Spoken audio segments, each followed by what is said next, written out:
হ্যাঁ, রাজনীতিতে ইতিবাচক প্রভাব ফেলতেই আমাদের এই সমাবেশ। এবং আমরা আজকে বিশেষ করে আমাদের দেশবাসীর কাছে মেসেজ, আমাদের ছাত্রদল এবং বিশেষ করে আমাদের জাতীয়তাবাদী বিএনপি একটা সুশৃঙ্খল দল। আমরা সুশৃঙ্খলভাবেই আগামী দিনগুলোতে এগোতে চাই। বিশেষ করে আমাদের ম্যাডাম খালেদা জিয়া আজকে অসুস্থ, ওনার রোগ মুক্তি কামনা করছি জাতির কাছে। পদ্মা সেতু, মেট্রো রেল এবং এলিভেটেড এক্সপ্রেসওয়ে নির্মাণের গর্বিত অংশীদার বসুন্ধরা সিমেন্ট। আমাদের ছাত্রদল একটা সুসংগঠিত একটা দল বাংলাদেশের, আপনারা জানেন আমরা সবসময় শৃঙ্খলাবদ্ধ এবং আমাদের নেতা জনাব তারেক রহমানের নির্দেশনায় আমাদের আজকে এই সমাবেশ।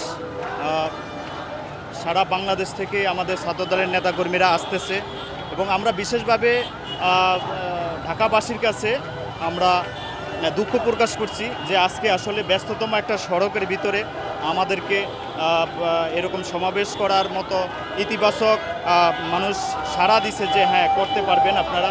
এজন্য সবাইকে ধন্যবাদ। বিশেষ করে আমরা ক্ষমা চেয়ে নিচ্ছি যে জাতীয়তাবাদী ছাত্রদলের পক্ষ থেকে যে এত ব্যস্ততম সড়কও আমাদেরকে আজকে সমাবেশ করতে দিচ্ছে এবং আমরা যেন শান্তিপূর্ণভাবে সমাবেশটা শেষ করতে পারি এবং জনাব তারেক রহমানের নির্দেশনায়, ঠিক আছে, আমরা সামনের দিকে একটা সুশৃঙ্খল দল এবং আগামী জাতীয় সংসদ নির্বাচনের, ঠিক আছে, আমরা ভালো একটা ফলাফলের আশাবাদী, ঠিক আছে।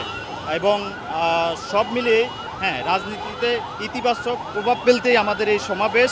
এবং আমরা আজকে বিশেষ করে আমাদের দেশবাসীর কাছে মেসেজ, আমাদের ছাত্রদল এবং বিশেষ করে আমাদের জাতীয়তাবাদী বিএনপি একটা সুশৃঙ্খল দল।